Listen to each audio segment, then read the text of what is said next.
Hi there, and welcome to the BIZ Info Zone Show. My name is Lynn Hawkins, and I'm so happy that you're here with us today. Um, this show is to bring you the information that you need so that you can do business with purpose, having an exciting plan, and building your business to prosper. So today, I just want to tell you I'm so excited to have our guest today who, and I'm just going to jump right into it, is the wonderful Kimberly Burnham. She's a clinician, a complementary medicine practitioner at St. Luke's Rehab Center in Spokane, Washington. She's an author, a poet, a speaker, and a publisher. And she's going to talk to us today about something really amazing, something very unique that we probably don't think about in terms of this as it relates to us personally and combining it with our business. And, you know, I'm all about the innovation of knowledge bringing power and helping you to become more powerful in who you are and what you do in life and in your business. So Kimberly is actually going to talk to us about one of her favorite places to play, and that's out in LinkedIn. And she has a very, very cool way of basically engaging in LinkedIn as one of her huge marketing vehicles. But she's got a really neat way of looking at that as well. And so I'm going to start the show out by saying, hi, Kimberly. Hi, Lynn. Thanks for having me on the show. Absolutely. I love the fact that you're with us today and that you're going to share this great information about LinkedIn. But before we get started, do me a little bit. You know, I told people who you are, like right now, but give us a little bit of background on who Kimberly is and how you got on this journey so that you are where you are, speaking your powerful message at this point in time. Tell us some things about you, Kimberly. Right. Well, I can tell you a story. When I was 8 years old, I lived in Bogota, Colombia. My father is an international businessman. And one day we were out in the jungle near this beautiful waterfall. And my father helped me catch a blue morphose butterfly. And I don't know if you've ever seen it, but they're enormous. And they have these blue iridescent wings. And it was the most beautiful thing that I had ever seen. And I grew up overseas, traveling, seeing just so many different countries, cultures, people. I grew up in a very diverse environment, and by the time I was 28, I was working as a professional photographer. And one day I found myself in an ophthalmologist's office getting a diagnosis of keratoconus. Keratoconus is a genetic condition of the eyes that affects the cornea. And this ophthalmologist, in his white coat, impressive degrees on the wall, said, "It's genetic. There's nothing you can do." And he went on to say, "You need to plan your life as in case you become blind." And I was working as a professional photographer, and I had a choice there. I had a choice to believe what he said, believe the story that he gave me. I instead went to massage school, which actually is a profession that you can do whether you can see or not. But fortunately for me, while I was in massage school, I learned a lot of different techniques: acupressure, craniosacral therapy, Reiki, matrix energetics, integrative manual therapy, a whole host of different techniques that have really helped me so that today my vision is better than when I was 40, probably better than when I was 28 getting that diagnosis, and maybe even better than when I was 8 years old catching that blue morphose butterfly. And that ability to see and my ability to maintain my ability to see has really been a powerful influence in my life. And So I share my story in various social media settings, in different books. Um, I share that story because one of the other things that I do is kind of blur the lines between healing and business. You know, those are two areas that we traditionally think of as pretty separately, that you're either doing business or you're doing something that has a healing effect. But I think more and more those lines between business and healing are starting to blur, and um, and so telling that story helps people to get to know me and to get to know my business.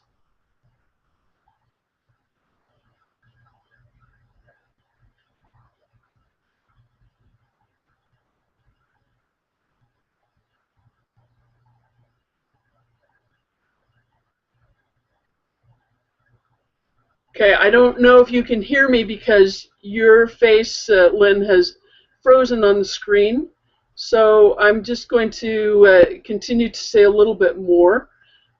There's some interesting research about um, blood pressure, high blood pressure, and telling of stories. And what researchers did was they took three different groups. One group of people, all the people had high blood pressure. One group of people, they had them tell their story. What had happened to them, why they had high blood pressure.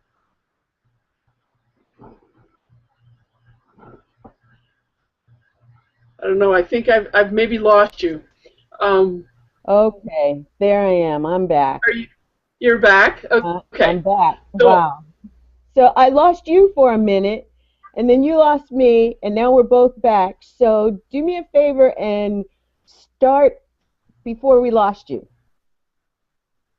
okay, I don't know actually when that was, but I just wanted to talk a little bit about telling your story and kind of blurring the lines between business and healing, so that telling your story can literally physically be healing for you. And obviously, when we tell our story, we talk about who we are, why we're doing what we're doing, and and about our business and why we've set up our business. Obviously, that has business implications, but it also has a powerful healing effect on our physical and emotional health. There was some interesting research done on high blood pressure, and what researchers did is they took three groups. All three groups had high blood pressure. One group, they had them tell their story, to talk about having high blood pressure and how that affected their life and what happened because of the high blood pressure. And they videotaped those stories. And then the other two groups, one group, they showed them the video of these people telling their story. And then the third group, they just showed them a video on information about health, about blood pressure, but it wasn't telling the story. And what they found was that group that simply watched someone else that had a condition similar, right? All the people had high blood pressure. So the people watching someone else tell their story, their blood pressure balanced out. Their blood pressure decreased. And especially what they noticed is in people with very difficult to control blood pressure. So that, some people can take medication, they can do exercises, and that helps their blood pressure. But in a certain group of people, it's very difficult to control the blood pressure, and in that group even, their blood pressure went down, it balanced out just by hearing the stories of other people.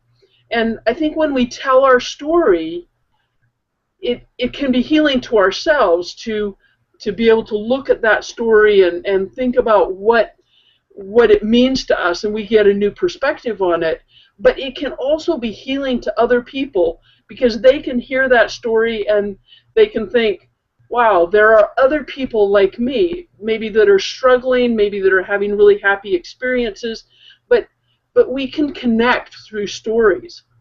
And for me, LinkedIn is an amazing, amazing place to tell our story. That we have this enormous platform available to us to tell our story. And, you know, on my LinkedIn profile, I have something close to 4,500 connections.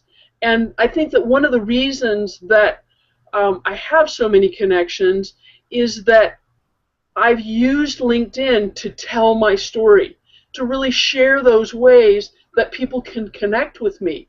And, you know, some people, when they set up their LinkedIn profile, they put what their current job is, just their current job title, and maybe where they went to university or what their highest level of education is, and maybe they fill in the interests part. Well, that doesn't really give people so many ways to connect with them. On mine, I have um, almost all the educational venues that I've gotten education from, university to postgraduate courses to um, trainings, you know, long weekend trainings or week-long trainings that I've gone to. I put all of that on there because I didn't do those things by myself, right? There were other students that were there in those programs. And for me, by sharing all those different places, it gives a much broader audience that I have some connection with, right? I graduated from Brigham Young University, which then connects me on some level to anyone who went to Brigham Young University. And I've done Brendan Burchard's World's Greatest Speaker training, and that connects me with anybody else who has done his training. I've taken integrative manual therapy classes, which connects me to a big group of healers and people who are doing therapy. And so just by putting the names of those educational venues where I've gotten training on LinkedIn, that's a part of my story. But I think really the most important thing that people can do is there's a little description box underneath. And what do I put in that description box? So I'll put the name of the place where I was educated or took classes, a link to their website, the dates, you know, all that like technical information. But in the description box, I put my favorite quote from a teacher or 5 things that I learned in that class. I put things that make me a better person today, that make me a better clinician, a better publisher, a better author, a better employee, a better entrepreneur. I put those things there so that people can not just say, oh, she graduated from this program, but they can see what am I interested in. And really I use that little description box to share my story. How did that education influence my story? How did it influence who I am in the world?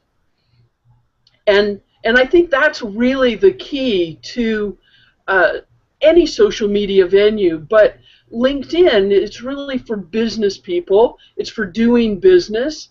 And so in that little description box, in the either the experience part about your work or the education part about what you've studied, if you put in a little story, really, a little story of how that education or that workplace influenced your life, influenced who are you today, and why should somebody do business with you? I So love that, that. I love that. I love the thought of bringing your story into not just the work that you do, but describing the work that you do, describing who you are for the benefit of others.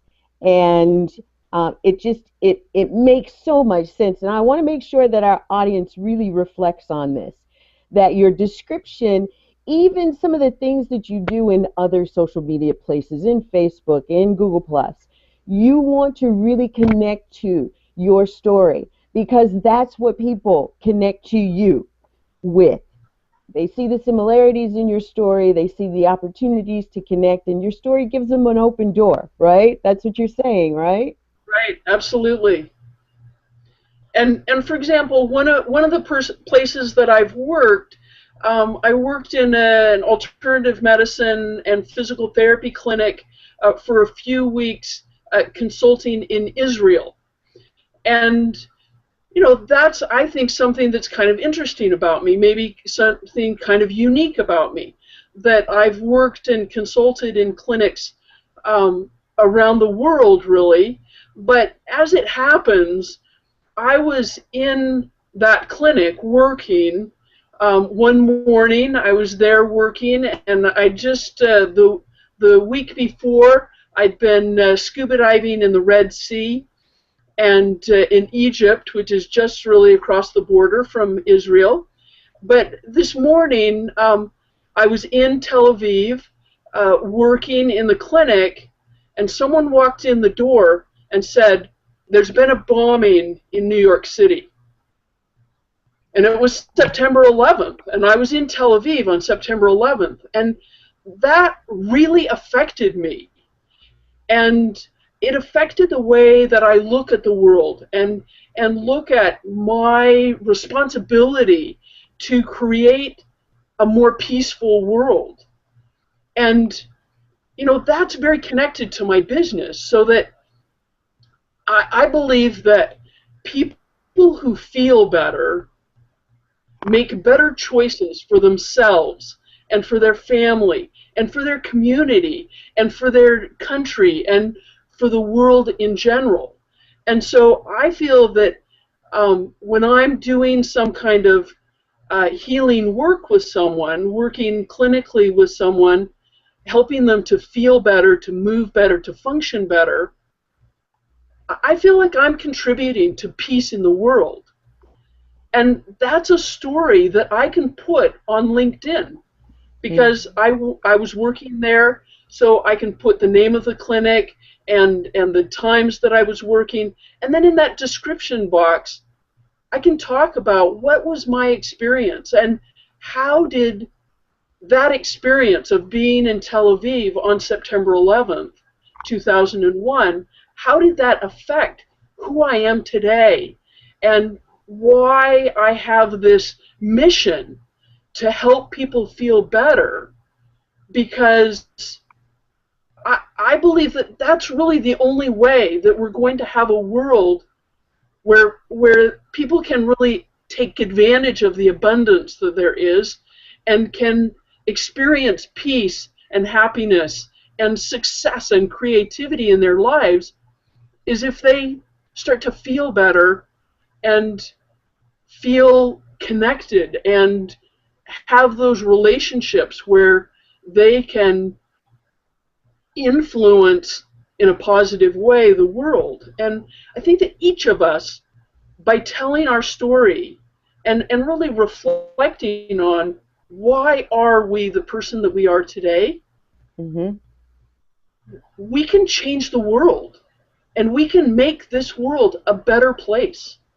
I love that. I love that. I love how you have actually told your story, incorporated into your journey, and really shown how you've gotten to the place now, and connected it, and enabled us to see how you connected it to that point in time where you decided, you knew that there was something else to your life on this plane.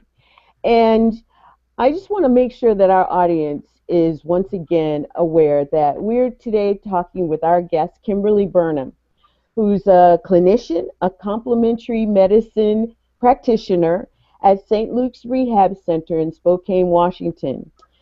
Kimberly is a world traveler from the time that she was a kid and now really helps others to not only express their gifts in their business, but she does that more by being an author and a poet and a speaker.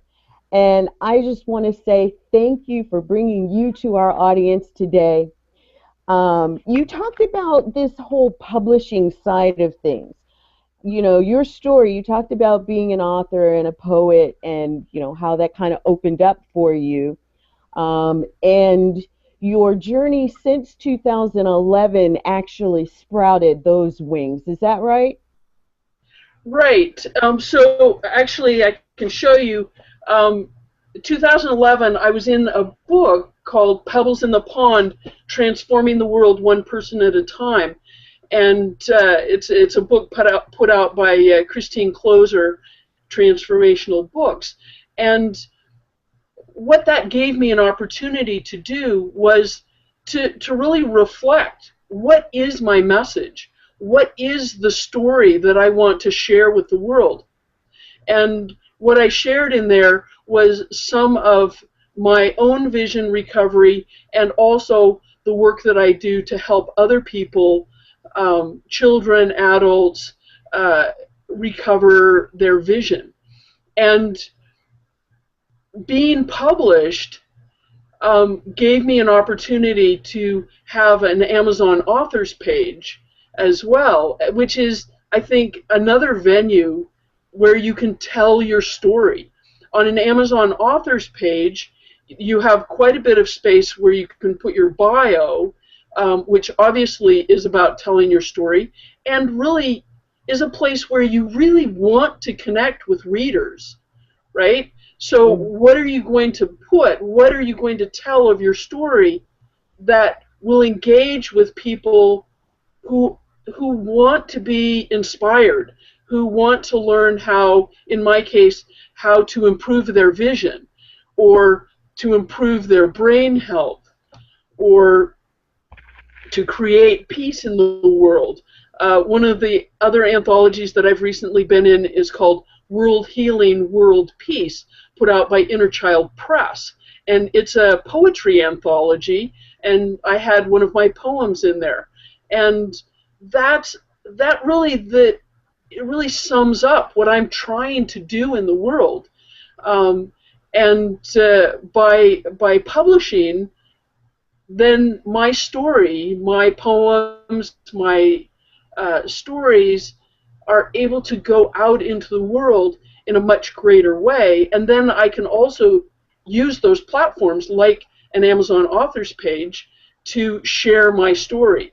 And one of the things on Amazon authors pages is you can have 3 10-minute videos on there. And so that's another way that you can use video to talk and share your story, to teach something, to share an experience that you've had, all ways that you can connect with readers and anyone who might benefit from your story. Because if you think about it, you know, we're all on a journey. You know, if we're alive, we're on a journey. Yeah. You know, we may or may not like where we're going on that journey, and we may want to change where we're going on that journey, but we're all on a journey. And we've all learned things on our journey that it really, today, to get published, to write a blog, to post on social media, to talk to people individually, it's not that difficult to share our story and to share what we've learned and to really reach out a hand to people who are maybe on a similar journey but have not quite gotten to where we are.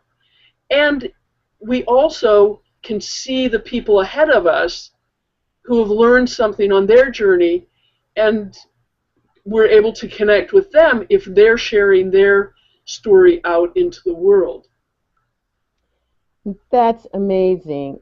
And one of the things that I like to tell my clients is that when you learn how to tell your story, you have absolutely opened up an entirely new world because, like you said, there are people that are so interested in parts of your story, especially the parts that they resonate with, that they will reach out to you.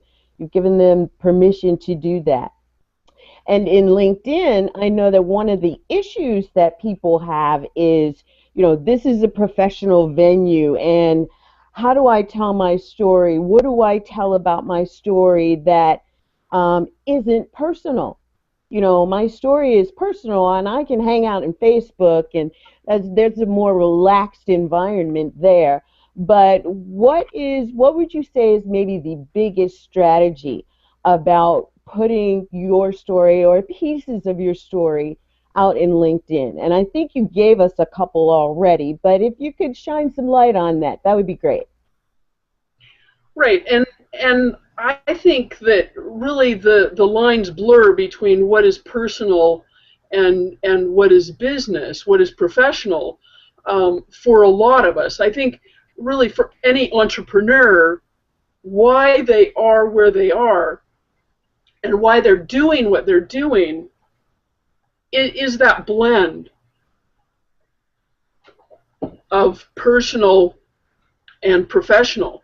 Now, I'm not saying that we should share personal details that are irrelevant to who we are and what we're trying to do in the world. There are some things, obviously, that should be kept personal and private. But if you think about why are you doing what you're doing today,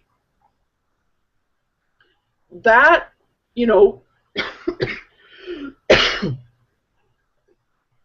that leads you to profession, right? If what Right. you're doing is professional, think about why are you doing what you're doing?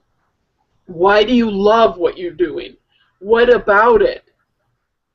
What about your life has brought you to this moment? And by looking at that, I think you see where you can tell your personal story, how your work experiences or educational experiences, how they've influenced who you are today and what you're doing today. Right, right. And I think that we have to get over the fact that maybe we don't think the lines are blurred. And I love the way that you put it, especially where entrepreneurs are concerned, because many of us are doing what we were purposed to do, what we were born to do. And if not, we're evolving into that. And we know that that's the part of the journey that we're on currently. And so having those things to talk about when you're having that story discussion in LinkedIn, that's going to open up new venues and allow people to be attracted to you, the whole client attraction, attractor factor. And I think you said it too. If there was something that happened to you in this phase of your business or your life, your education, pull out the nugget that basically speaks to you that will also speak to others.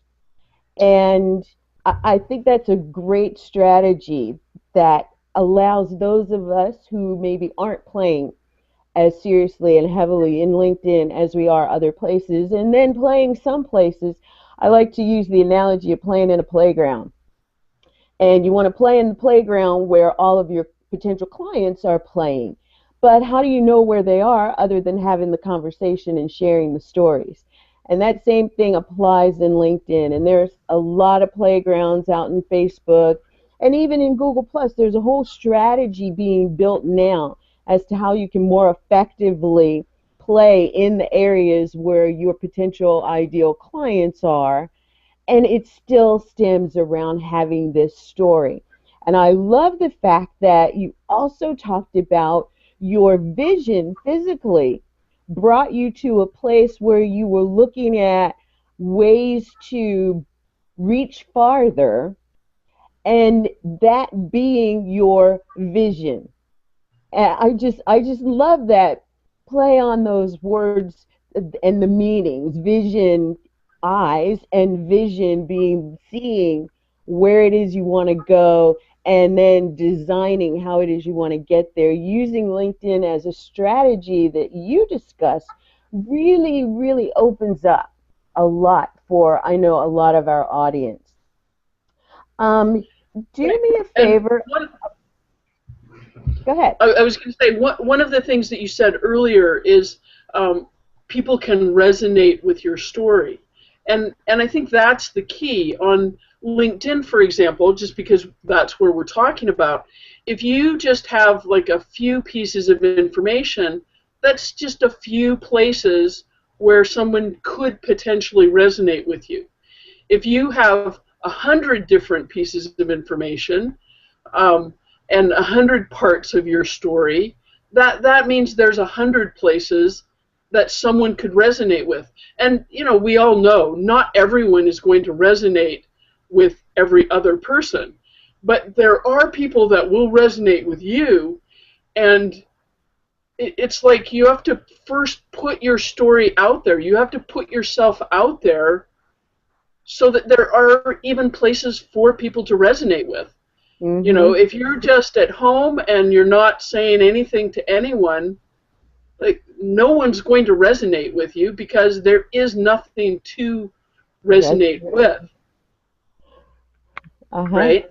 Mm-hmm. But if I talk a little bit about the vision piece, I work with people with older people with macular degeneration, for example, with children with uh, injuries to their eyes or disease processes to their eyes, and I use alternative medicine to help improve their vision as I have my own vision. For 10 years I was the director of vision services for a large complementary and alternative medicine clinic, and I would tell people, yeah, I'm the director of vision services because no one can tell me it doesn't work, right? Because I have my own vision recovery. But where I think of kind of blurring the lines between healing and business is, think about if you have somebody that works for you, somebody on your team who has poor vision,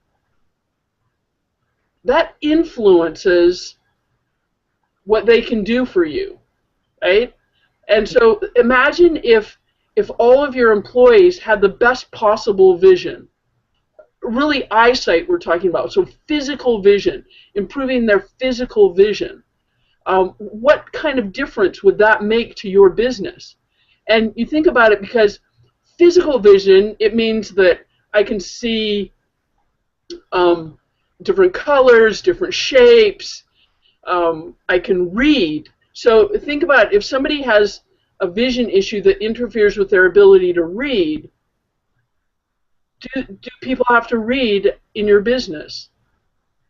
Pretty much any business, people are going to have to read something, right?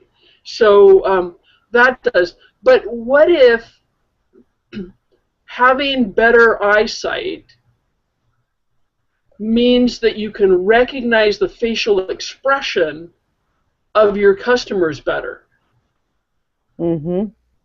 right? You're And if seeing. you can recognize their facial expression, you can understand, oh, they're confused by what I'm saying right now. I need to say it in a different way. Or, wow, that really didn't land the way that I thought it was going to land, because they're making a face like they're really not happy with what I just presented. And so then you have an opportunity to do it differently, where if you don't notice their facial expressions, Mm-hmm. it's going to make it more difficult for you to do business. And um, not only like overtly what their facial expressions are, but we pick up so much information visually that those subtle shifts, the more you're tuned into those subtle shifts, the better. And so physical eyesight influences what you're able to to do in terms of interacting with your clients, and especially now with video conferencing, right? Yeah. I think it's like a telephone, that if you're talking to someone face to face, you get a lot more information about what are they thinking, how are they feeling about what you're seeing. Whereas if you're just on a telephone, you don't get as much information, and you might have to ask them, how do you feel about that? How does that sit for you? Yeah. With the video conferencing, we have an opportunity to see people more, but also, the way somebody's face looks on a video camera, it's not as clear as That, in person. And yeah. so vision is even more important for that. And so I wanted to actually share an exercise that people can do to work on their vision, to improve their vision. And Great. what you do is you blink your eyes and you look around as you're blinking your eyes. And, just for like a couple of minutes, you can do this. But the very important key piece of this is you have to have a question in your mind. What am I seeing that's red? What am I seeing that's square? How many people are in the room? How many books are there? You have to have a question in your mind, because otherwise, if you just blink, then your brain pretty quickly says, oh man, she's doing that blinking exercise again. I'll just like rest here for a minute, turn off, and doesn't really connect with your vision. But in a sense, think about it. What you're doing is like weight training for your eyes, because when your eyes are closed, you're not getting any information. And so when your eyes are open, your brain and your eyes and that connection says, oh, her eyes are open. I need to grab the information because her eyes are open, and they're going to close soon, so I need to grab it now. And so then when you stop blinking, then it seems easier. Often people say it seems brighter, it seems easier, colors seem more vivid. And so, this would be an exercise that if you were meeting an important client, whether it was in person or on a video conference, just like do that exercise for a minute and then go to meet them, so that you'll be able to read their expressions more easily. You'll be able to see, are you connecting? Are you really sharing your story in a way that they can understand that? And I have to say that I got the idea for this exercise. Nike has a pair of goggles that athletes use that essentially blink for you. So these goggles, they open and close, and you can set them at different settings. And what they do with athletes is, say you've got a soccer player, puts these glasses on, and then plays soccer. Well, if a ball is coming towards you and these glasses are blinking, your brain is like desperate for that information when they're open. It's like really grabbing that information. And what they found is it really speeds up that not only hand-eye coordination piece, or eye-foot coordination in the case of a soccer player, but it speeds up the way that you grab that information. And so that's one way that we can all easily, with the blinking, you can get the goggles if you want, that blink for you basically. But the key is that there has to be some reason why you need that information, so that if you're just blinking and not thinking about anything, your brain's like, yeah, whatever, it doesn't matter if I see or not. So have a question in your mind about what you're seeing, so that you're in a sense demanding. Yeah. Make your brain work. Right. Right. Yeah, I love that. And it made me think of, vision the second power equals clarity, because everything that you said on the other side of, vision was about the clarity of it all, right? If you wear Right. glasses and your glasses are dirty, you clean your glasses and you can see more clearly.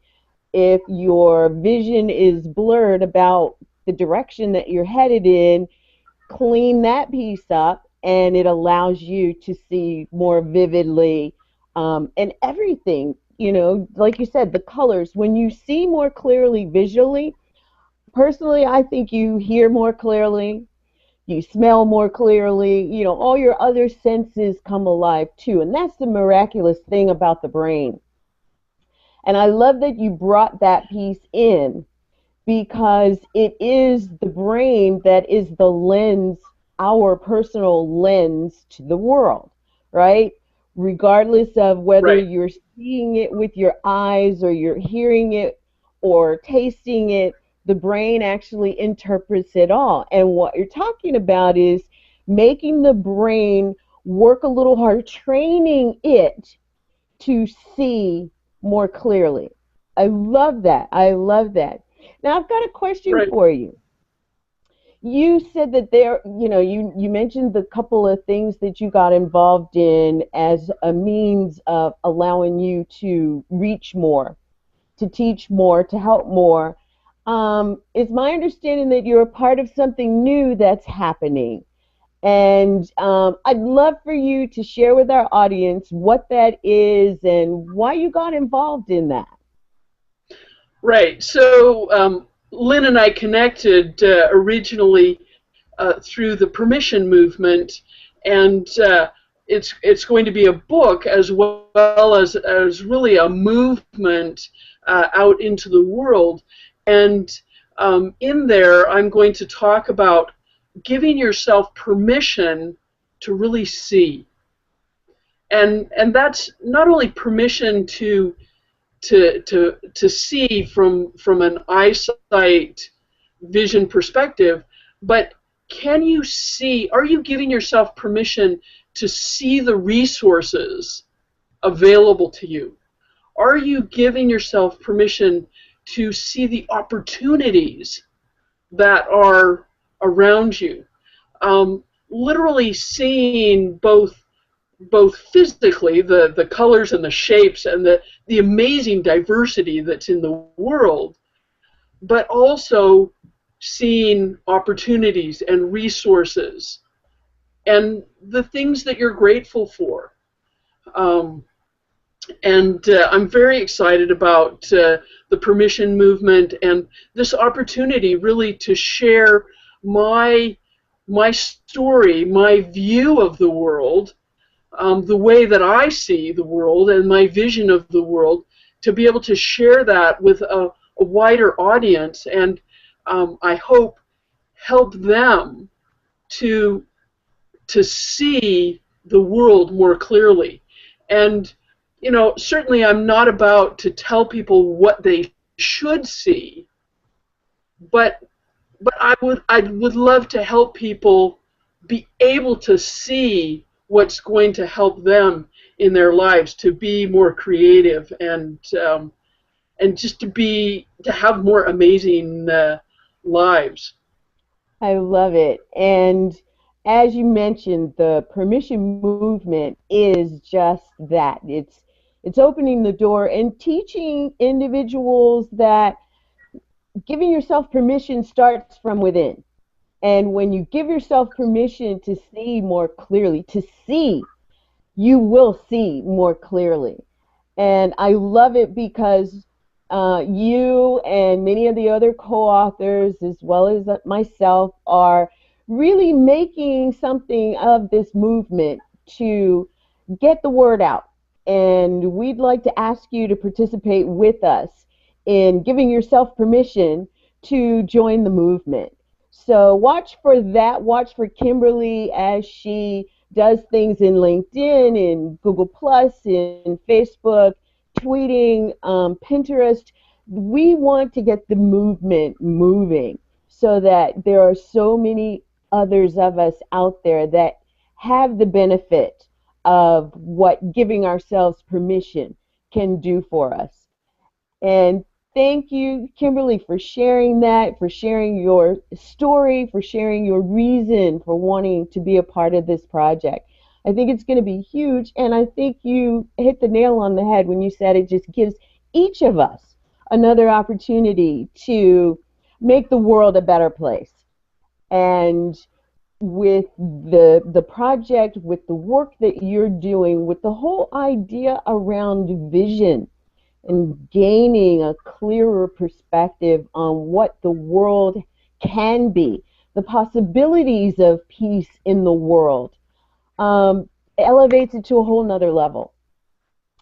And I want to make sure that our audience knows how to reach you and how to better connect with you on LinkedIn and to find out more about the work that you do, the way that you help people with restoring their vision, that is holistic and the alternative outside of surgery or any other intrusive method of recovery. Talk to us a little bit about how we can find you. Okay, so I'm not hard to find. Basically, you Google my name and you will find me, hopefully everywhere. Certainly you can find me on LinkedIn. My website is kimberlyburnhamphd.com. And I work, I have a private practice, as you've mentioned, at St. Luke's Rehabilitation Institute in Spokane, Washington. And so I do a lot of work here. This is where I live, and I do a lot of work here. I also travel and consult so that if you have a clinic, physical therapy or massage clinic or chiropractic clinic, psychology office, any kind of clinical space, I'm happy to come to your space and consult with clients. I do that as well as via phone or Skype. I do consulting as well.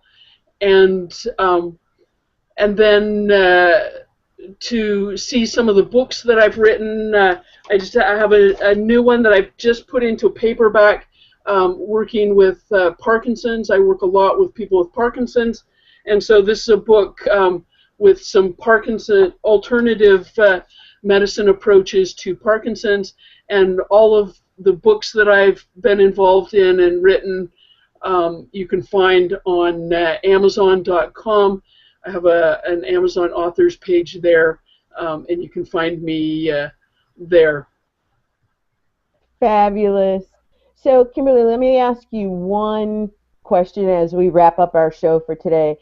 What is the biggest, the one thing that you want our audience to take away from our time here today? Just share that with us, and from your heart, from your head, from your vision, what is that one thing you want us to walk away with? That I think it's incumbent on all of us to find ways to feel better and to be healthier so that we can share our story, share our ideas, share the ways that we can make the world a better place. And really it starts very much with ourselves, that the healthier we can make ourselves, the better we're going to be able to make the world. And share your story. Like, really, share your story. Thank you. I love it. Share your story. Get your story out there. And if you have any apprehension about it, that's a great way to do that by looking at what you've written on your LinkedIn profile and take those pieces and figure out what you can say about that experience. That's something that's positive and attracting. And then add Right. that. And I'm just so grateful for you being on our show today, for the information that you've shared. And I want our audience to know that You will have access to the recording of the video and listen to it again. There's a lot of great information. Feel free to share it and share the fact that the Biz Info Zone is where you can come to, gosh, I've got to memorize this, but you can come to share your passion, share your purpose, learn how to plan your next moves, and take your life, your business, and those around you to a realm of prosperity that is possible. It's possible. So as we end our show today, I'm V. Lynn Hawkins. I'm the Money Girl. I'm your host, and I just want to say thank you for joining us today. It's been a real pleasure having our guest, Kimberly. Thanks, Kimberly. We're looking forward to seeing you back on the show at another point in time. And until then, we're saying goodbye, everyone. See you next week for a new show. Bye. Thanks, Lynn. You're welcome. Thank you. Bye-bye. Bye.